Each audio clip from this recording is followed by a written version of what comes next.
Haleluya. Jangan lelah untuk terus bekerja di ladangnya Tuhan.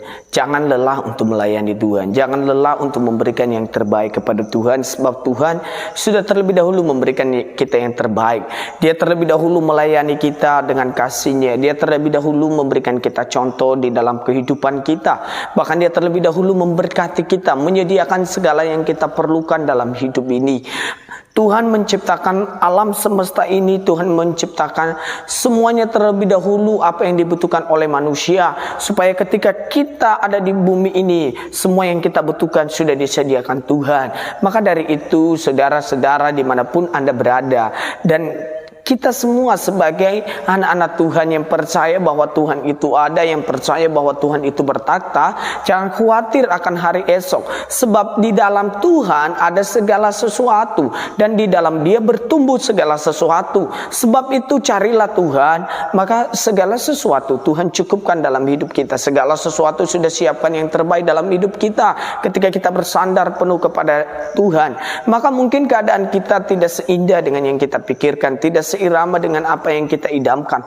Tetapi percayalah, ketika saudara menyerahkan diri kepada Tuhan, menyerahkan hidup kepada Tuhan, menyerahkan segala pergumulan kepada Tuhan, Tuhan menolong kita.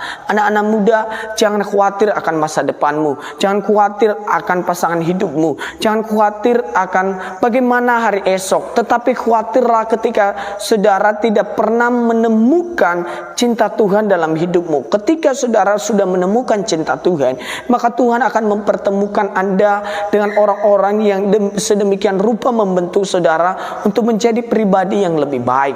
Anak-anak muda, jangan kecewa dengan orang, jangan terus mengandalkan orang, jangan terus berharap kepada orang, jangan terus berharap kepada orang tua, tetapi berharaplah akan kasih setia Tuhan. Karena hanya Tuhan yang mampu memulihkan keadaan kita, hanya Tuhan yang mampu membukakan pintu-pintu yang baru bagi kita.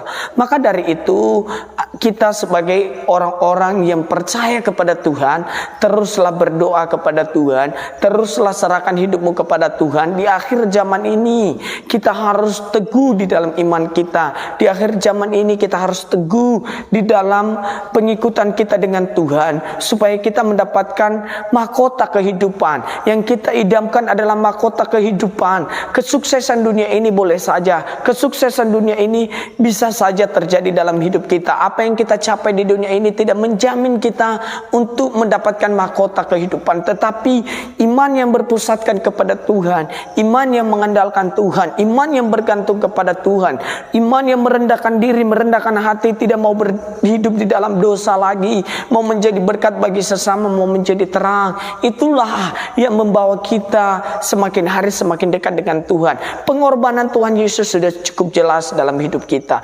Dia membayar kita dengan darah yang mahal. Bahkan Dia sudah membeli kita dengan harga yang lunas. Ketika Dia sudah membeli kita, maka jangan Bapak, Ibu, Saudara dan saya hidup sembarangan lagi, hidup semaumu, hidup semau gua, hidup suka-suka kita. Tetapi biarlah suka-sukanya Tuhan dalam hidup kita, sehingga hidup kita menemukan kesucian Allah, kita menemukan kekudusan Allah, dan kita hidup di dalamnya, sehingga iman kita dipererat dan diperkuat di dalam Tuhan, dan kita mampu mengucapkan syukur di dalam segala hal, sehingga Tuhan yang semakin besar dalam hidup kita, bukan kita. Ketika Tuhan yang semakin besar, maka kita akan melihat kemuliaan Tuhan yang begitu dahsyat dalam hidup kita. Tuhan memberkati kita semua. Shalom.